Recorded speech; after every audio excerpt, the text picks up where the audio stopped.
কেমন আছো সবাই? আশা করি তোমরা প্রত্যেকে খুব খুব খুব ভালো আছো। আমার চলে যাচ্ছে। তা সুন্দর একটা সকাল দিয়ে আমি আবার একটা নতুন ব্লগ শুরু করছি। জানি না আজকে বৃষ্টি হবে না রোদ উঠবে, আকাশটা মেঘলা মেঘলা একটু আছে। তো চলো কাজে লেগে পড়ি। আর আজকে না উঠতে দেরি হয়ে গেছে, শনিবার তো। আর জানো শনিবার মানে একটু দেরিতেই উঠি। সারা সপ্তাহে তো সেই তাড়াহুড়ো থাকে, ছেলের স্কুল, তারপরে হাজব্যান্ডের অফিস, তা ওই জন্য একটু তাড়াতাড়ি করেই উঠেছি, এই দেরিতে উঠেছি সরি। এবার তার উপরে ফোন এসেছে, আমাদের বৌদি আসবে না কাজ করতে, মাথায় বাদ, জানি না কখন কি করব। আর দেখো শ্রাবণ মাস পড়ে গেছে, ওই জন্য এই দেখো সবুজ চুড়ি পরেছি। আর হ্যাঁ জানো তো, কালকে একদম চুলটা ছোট করে চলে এসেছি, দেখেছো এইটুকু করে। এত চুল উঠছে, এত চুল উঠছে, কাটতে গেছি দোকান থেকে বললো চুল একদম ছোট করে দিতে, চুলটার কিচ্ছু নেই, অনেকটা হয়েছিল, একদম কোমর অবধি হয়ে গেছিলো, কিন্তু কিছু করার নেই, ওই থাকার থেকে না থাকা ভালো। দোকানে বলছে ওই চুল মানে ধরুন আপনার যে চুল আছে ওইটা হচ্ছে ওই মরার আগে যে ভেন্টিলেশনে থাকে ওই রকম অবস্থা, পুরো ডেড। তা ওই জন্য ওকে কোনো রকমই আর কি বাঁচিয়ে রেখেছেন, কিন্তু ওরা রাখা না রাখার সময় ওরা একদম ছোটো করে দিয়েছি। তো চলো অনেক কথা হয়েছে, কাজে লেগে পড়ি। বাইরে এক কারি বাসন তোমাদের দেখাই, দাঁড়াও। এই দেখো, এই এত বাসন আছে, এগুলো মাজবো। তা চলো এগুলো আর ক্যামেরা করছি না, ঠিক আছে, আগে মেজে নিই, আবার পরে কথা হবে। এই বাসন মাজা শেষ হলো, এই যে একশনগুলো মেজে উপর করে রেখে দিয়েছি, ঠিক আছে। আগে থেকে জানা থাকলে আমি হাতে হাতে মেজে নিই, কিন্তু সকালে হঠাৎ ফোন করে, সব বাসন ছিল, এত বাসন সব মাজা হলো। এবারে চলো টিফিনের ব্যবস্থা করি, চাটা আগে বসাই। আর আজকে হাজব্যান্ডকে বলেছি সকালে একটু আমাদের এখানে নিরামিষ চপ ভাজে, একটু চপ নিয়ে আসবে, চপ মুড়ি চা চানাচুর টানাচুর দিয়ে মেখে আজকে টিফিন হবে, সেটা খাবো। আর বাবা বললো জল ঢালা ভাত আর চপ দিয়ে খাবে, আর আমরা মুড়ি মাখি। আর এই যে চলো চাটা বসিয়ে নিই, আগে টিফিনের ব্যবস্থা করে দিই, দিয়ে আবার কাজে লাগবো। হাজব্যান্ড সকালে এই বাজারগুলো আনিয়েছি ওকে দিয়ে। এই যে এখানে আছে মেরি বিস্কুট, এটা কি দেখি, এখন পরপর আমাদের নিরামিষ চলবে তো ওই জন্য আনিয়ে রেখেছি সব। সয়াবিন, মানে সেই মঙ্গলবার অবধি নিরামিষ চলবে, যেহেতু সোমবার একাদশী পড়েছে। এই ধোকা, আজ তো শনিবার এমনি নিরামিষ খাই। শুকনো লঙ্কাটা একদম ফুরিয়ে গেছিলো, শুকনো লঙ্কা আর এই যে সর্ষে, আমি দুটো সর্ষে মিশিয়ে খাই, সাদা আর এই যে কালো, দুটো সর্ষে। আর এই যে এখানে চপ আছে, চপ এনেছে। আর এই যে এখানে বাজার করেছে, বাজার বলতে এটা কি আছে, ও এটা ডগিদের বাজার, ওই পেঁপে, তারপরে দাঁড়ো এই যে এটা হচ্ছে ডগিদের বাজার, দুটো ক্যাপসিকামও আছে এর মধ্যে। হ্যাঁ, এই যে এগুলো হচ্ছে ডগিদের বাজার, পেঁপে, বিনস আর গাজর। আর এইখানে হচ্ছে ক্যাপসিকাম এনেছে দেখলাম দুটো। আর এখানে এই যে ফুলকপি, এটা হচ্ছে চিচিঙ্গে, ধনে পাতা, কুমড়ো, পটল, শসা, টমেটো, কাঁচা লঙ্কা এই এনেছে।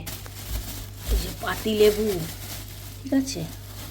আর কি আছে, ও এই যে ঝিঙে বাইরে দিয়েই দেখা যাচ্ছে, বাঁধাকপি ছিল, আবার বাঁধাকপি এনেছে, বাঁধাকপি এই এনেছে ভাজা। চলো চাটা বসিয়ে দিই। তো বন্ধুরা দেখো এখন চা বসিয়ে দিচ্ছি, তারপরে চাটা হতে হতে ওদিকে মুড়িটা মেখে ফেলবো।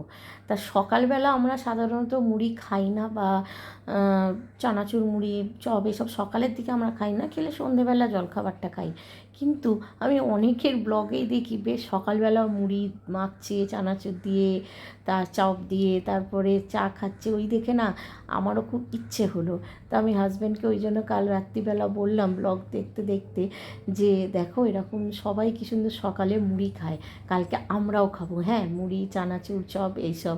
তাও বললো হ্যাঁ কোনো অসুবিধে নেই। তো ওই জন্য সকালবেলা চপ নিয়ে এসছে, আর ঘরে আমার চানাচুর মুড়ি বাদাম সব ছিল, ওই দিয়ে সকালের টিফিনটা হয়ে গেল। আর আমার বাবা জল ঢালা আর চপ খেতে এত ভালোবাসে, মানে আমরা যখন ছোট ছিলাম, বিয়ে হয়নি, আমি দেখতাম আমার মা প্রায় দিন, তখন তো আর অত ফ্রিজ ছিল না, প্রায় দিন এরকম ভাত বেশি থাকতো আর জল ঢেলে রাখতো, আর আমার বাবা চপ কিনে নিয়ে আসতো গরম গরম, আর প্রায় ওইটা টিফিনে ভাত খেত, আর তার সাথে আমরাও লাইন লাগাতাম। তা এখন আর ভাত খাই না, কেননা আমরা এখন এমনিতেই সব মোটা হয়ে যাচ্ছি, আর ভাত খেলে আরও হয়ে যাব, ওই ভয় খাই না। তো ওই জন্য অনেক দিন পর একটু টিফিনে মুড়ি, চানাচুর, চপ সব একসাথে মেখে খেতে ইচ্ছে করলো। তা কার কার দেখে জিভে জল আসছে বলো, তারা অবশ্যই কমেন্ট করো, তারা চলে এসো, পারলে সামনে থাকলে নিশ্চয়ই তোমাদেরও খাওয়াতাম। আর দেখো চাটা দিয়ে এলাম, আর এই যে মুড়িটা নিয়ে যাচ্ছি, চলো এবার খেয়ে নেবো। তো চলো টিফিন খেয়ে নিয়েছি, আর নিয়ে একদম কোমর বেঁধে কাজে লেগে পড়েছি, পেট ভর্তি হয়ে গেছে, মানে গাড়িতে পেট্রোল ঢেলে দিয়েছি। এবারে চলো গাড়ি একদম ছুটবে পাই পাই করে, কেননা এবারে ঘর ঝাড় দিয়ে মুছে আবার রান্না বসাতে হবে, ওই যে বাবাকে তাড়াতাড়ি খেতে দিতে হয়। আর একটুখানি ছোট তো ঘর নয় যে বাবা একটা কি দুটো ঘর টুক করে ঝাড় দিয়ে টুক করে মুছে নিলাম, তা তো নয়। এই একতলাটা করব, তারপর দোতলা যাব, দোতলা করব, সিঁড়িগুলো করব, অনেকটাই বড়। তাই জন্য চলো লেগে পড়েছি কোমর বেঁধে। আর এখন সচরাচর খিদে পাবে না, যেহেতু পেট ভর্তি করে মুড়ি খেয়ে নিয়েছি। আর সকালের জলখাবার তো খুব হালকার ওপর আমরা খাই, কোন দিন হয়তো খেলামই না আমি জলখাবার কাজের মধ্যে, আর খেলেও খুব হালকার ওপর, হয়তো ওটস খেলাম বা 2 পিস পাউরুটি খেয়ে নিলাম। তা আজকে একদম পেট ভর্তি করে মুড়ি খেয়ে নিয়েছি, আর এই জন্য না দুপুরে ভাতটাও সেরকম খেতে পারিনি। আর কি বলো তো, যাদের হাতে মানে যাদের বাড়িতে আর কি হেল্পিং হ্যান্ড থাকে না, তারা তো এক রুটিন মাফিক চলে আসে, অভ্যস্ত হয়ে যায় তাদের ওটা। আর আর আমাদের মতো যাদের ঘরে আর কি হেল্পিং হ্যান্ড থাকে, তারা যদি হুট করে না আসে, সেইটা আমাদের রুটিনটা ব্রেকআপ হয়ে যায়। কেননা আমরা এক রুটিনে চলে আসি, হুট করে তারা যদি একদিন দুদিন না আসে, তখনই আমাদের রুটিনটা ব্রেকআপ হয়ে যায়, তখন সব ওলটপালট হয়ে যায়। ওই জন্য, আর যদি না থাকতো হয়তো এইটাই আমি সুন্দর করে করে ফেলতে পারতাম। যেমন আজকে এই কাজগুলো করেছি বলে আমি ঠাকুর ঘরে আজকে একবারও যেতে পারিনি, কেননা এদিকে করতে করতে ওদিকে বাবার খাবার টাইম হয়ে যাচ্ছে। বাবা যদি তাও না থাকতো বা খেত, তাহলে হয়তো আমি ঠাকুর ঘরটা করতে পারি না। আমাদের বেলা হলে কোনো অসুবিধা হয় না, কিন্তু বাবা বেলা হলে মানে অ্যাসিড হয়ে যায়, বাবার সহ্য করতে পারে না খাবার, সেই জন্য ঠাকুর ঘরটা যেতে পারিনি। তা দেখি আজকে তো কালকেও যদি না আসে, ভাবছি কালকে আগে এদিকে মানে ঘরদোর না মুছে আগে আমি ঠাকুর ঘরটা করব, দেখা যাক কী হয়। ইচ্ছে তো আছে, এখন আমরা অনেক কিছু ইচ্ছে মনের মধ্যে পুষে রাখি, কিন্তু সবসময় তো আর সেটা সবসময় হয়ে ওঠে না, এই জন্য দেখা যাক। তা চলো তোমাদের সঙ্গে গল্প করতে করতে নিচেটা ঝাঁট দিয়ে মোছাও হয়ে গেল, এবারে যাব সোজা ওপরটা করে তারপরে স্নান করব, করে পুজো দেবো। আর দেখো ওই যে রিজি, ওই যে কুকুরটাকে দেখলে আমি ঢোকালাম গিয়ে, ওর মানে ওর কিন্তু 20 বছরের ওপর বয়স হয়ে গেছে জানো তো। ও কিন্তু চোখেও দেখে না আর কানেও শুনতে পায় না, ওই জন্য সোজা না মাঝে মাঝে বেরিয়ে চলে যাচ্ছে। আমি আবার চাগিয়ে তাকে ঘরে ঢুকিয়ে গ্রিলটা আটকে দিলাম, কেন যেহেতু বয়স হয়ে গেছে, খুব কষ্ট পাচ্ছে গো, কিন্তু জানি না ওকে এই কষ্টের ভোগ কতদিন করতে হবে। তো দেখো এই যে উপরে আমাদের ঘরটা, আমার ছেলের ঘরটা ঝাঁট দিয়ে দিলাম, এটা হচ্ছে আমার মেয়ের ঘর, মেয়ের ঘরটাও ঝাঁট দিয়ে দিলাম। আর বন্ধুরা আমার অবস্থা দেখেছে এইভাবে আসতে কিরম লাগে, যাই হোক পুরো ঘেমে স্নান হয়ে গেছি, দেখো পুরো ভিজে। এই যে ঘর নিচটা তো দেখলে ঝাঁট দেওয়া মোছা সব হয়ে গেছে, উপরটা ঝাঁট হয়ে গেছে, এবারে মুছবো। তার আগে তোমাদের ওয়েদারটা একবার দেখাই, দাঁড়া বৃষ্টি করছে, দেখো বিশাল বৃষ্টি, তার সঙ্গে বাস।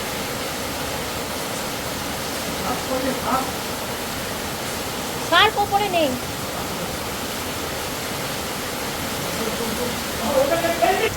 চারিদিক পুরো সাদা বৃষ্টিতে, বিশাল বৃষ্টি হচ্ছে, এতটাই সাদা যে ক্যামেরায় ঝাপসা লাগছে, কিন্তু ঝাপসা নয়, এটা পুরো সাদা বৃষ্টিতে হয়ে গেছে, বিশাল বৃষ্টি হচ্ছে। চলো আর গল্প করার সময় নেই, অনেক কাজ, রান্না বসেনি, কটা বাজে 12টা বেজে গেছে, 12টা 6, রান্না বসেনি। চলো উপরটা মুছে নিয়ে স্নান করে রান্না বসে। তো তো তোমরা দেখলে বাইরে চলছে তুমুল বৃষ্টিপাত, আর আমি ঘরে উপরে ঘরটা মুছবো কি, বারান্দায় তো যেহেতু আমাদের ঘেরা নেই, ওখান দিয়েও ঝাপটায় না মুছছি আর জল ঢুকে যাচ্ছে, এরকম অবস্থা। তা আমাদের ঘরও মোছা হয়ে গেল, মেয়ের ঘরও মোছা হয়ে গেল। এবার বারান্দাটা মুছে সিঁড়ি মুছতে মুছতে চলে যাব, তারপর স্নান করে যাব রান্না করতে। তো চলো এবার বারান্দাটা মুছে নিই, এটা মুছলে আর সিঁড়িগুলো মুছলে শেষ। আর আমার হাজব্যান্ড দেখো বাথরুম থেকে বেরোলো, ওকে বললাম যে তুমি আর ছেলে মিলে আজকে ঠাকুরঘরটা করে নাও, তা কালকে আমি যদি সময় পাই আগে আমি ঠাকুর ঘরে যাবো, কারণ আজকে আমার একদমই সময় হবে না।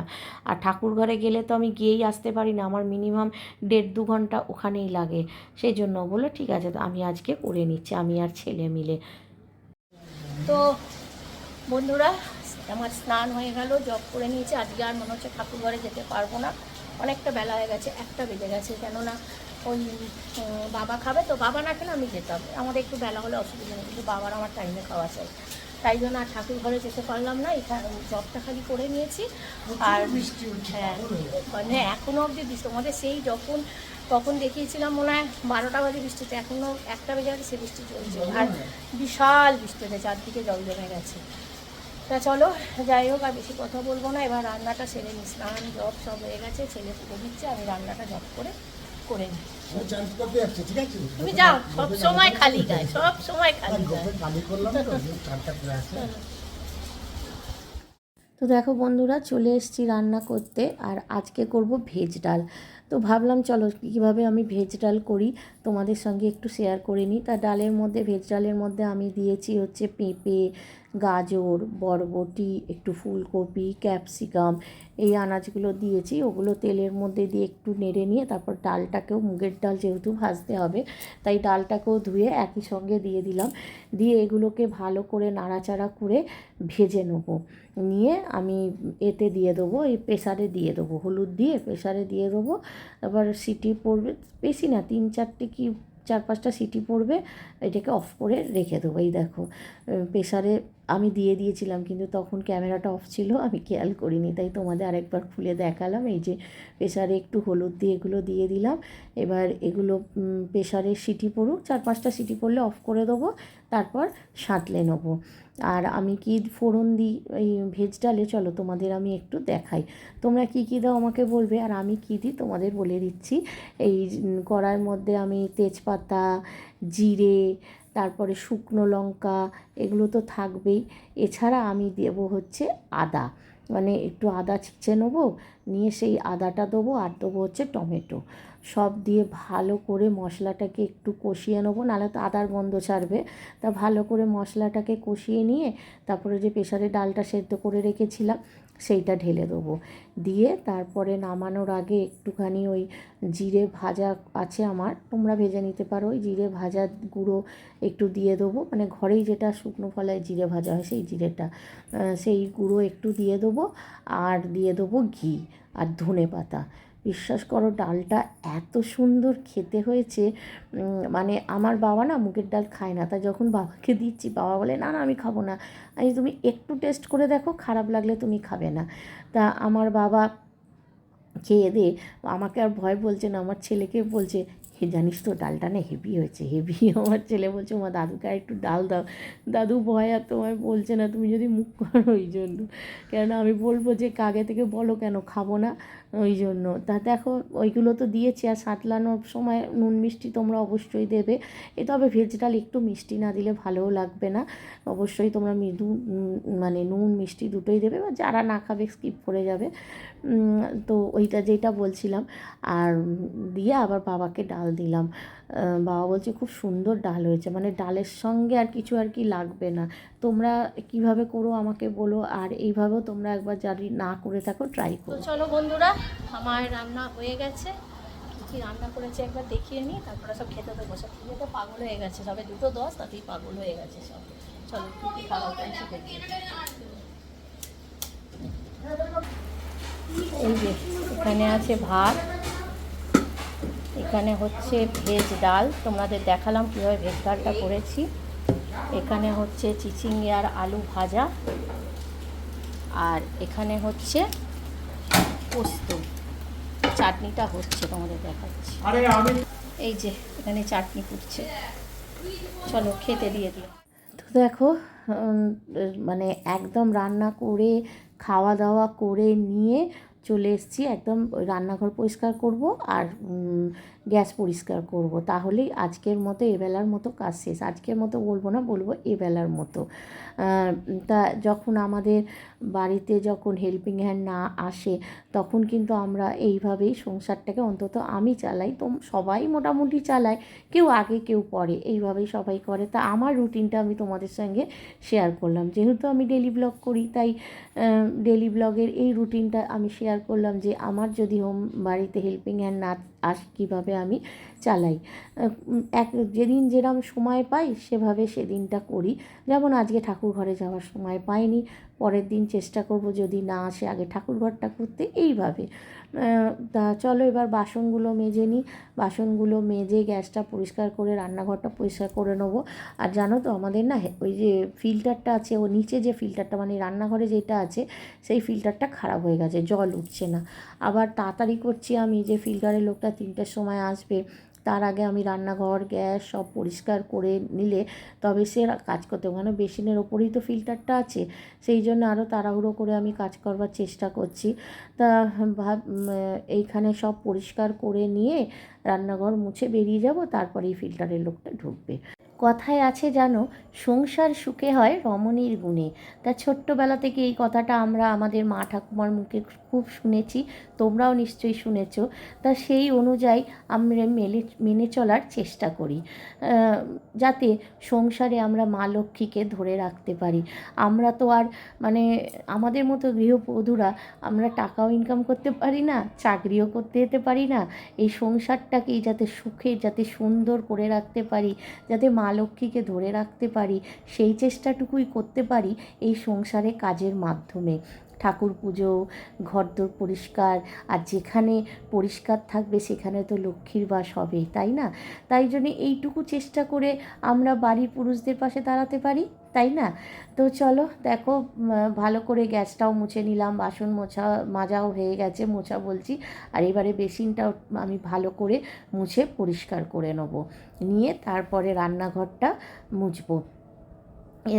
সেইটা যেটা তোমাদের বলছিলাম, যে আমরা যত ঘরদোর পরিষ্কার রাখবো, যত ঠাকুর পুজো করবো, ঠাকুর ঘর পরিষ্কার রাখবো, রান্নাঘর পরিষ্কার রাখবো, তত বেশি মা লক্ষ্মীর বাস সেই সংসারে হয়। তা এই না হলে, আমরা যদি সব নোংরা রাখি, না পরিষ্কার করি, তাহলে বাড়ির বেটা ছেলে বা যেই হোক, বেটা ছেলে হোক মেয়েরা হোক, যে যতই ইনকাম করুক, আমার মনে হয় না সেই সংসারে মানে কোনো দিন মা লক্ষ্মীর বাস থাকে বলে। তোমরা কি বলো অবশ্যই কিন্তু কমেন্ট করে জানিও, আমার তো এটাই মনে হয়। তো চলো দেখো, একদম রান্নাঘর পরিষ্কার টিপটপ, বাসনও মাজা হয়ে গেছে, এই যে সব উবুর করা রয়েছে বাসনগুলো, এবার এগুলো ঝপঝপ করে গুছিয়ে ফেলি, কেননা অলরেডি আমার ফিল্টারের লোক চলে এসেছে, দাঁড়িয়ে আছে, তাকে দাঁড় করিয়ে ভিডিও করছি তোমাদের একবার দেখাবো বলে। এগুলো ঝপ করে তুলে ফেলি, তুলে নিয়ে তারপর সে কাজ করতে ঢুকবে, আর আমিও ভিডিওটা এখানেই শেষ করব। ভিডিওটা ভালো লাগলে তোমরা কি করবে? হ্যাঁ, ছোট্ট করে একটা লাইক, কমেন্ট অ্যান্ড শেয়ার, আর প্লিজ প্লিজ সাবস্ক্রাইব করে এভাবে তোমরা আমার পাশে থেকো, আমাকে মোটিভেট করো। তোমাদের একটা লাইক, একটা কমেন্ট আমাকে অনেকটা অনেকটা মোটিভেট করে। তো চলো, এই দেখো এখানে ফিল্টার চালাতে চলে এসছে, আমিও ভিডিওটা শেষ করলাম, আর তোমরা কিন্তু অবশ্যই খুব খুব খুব ভালো থেকো, আনন্দে থেকো, আর অপরকে আনন্দে রেখো। তো চলো, টাটা।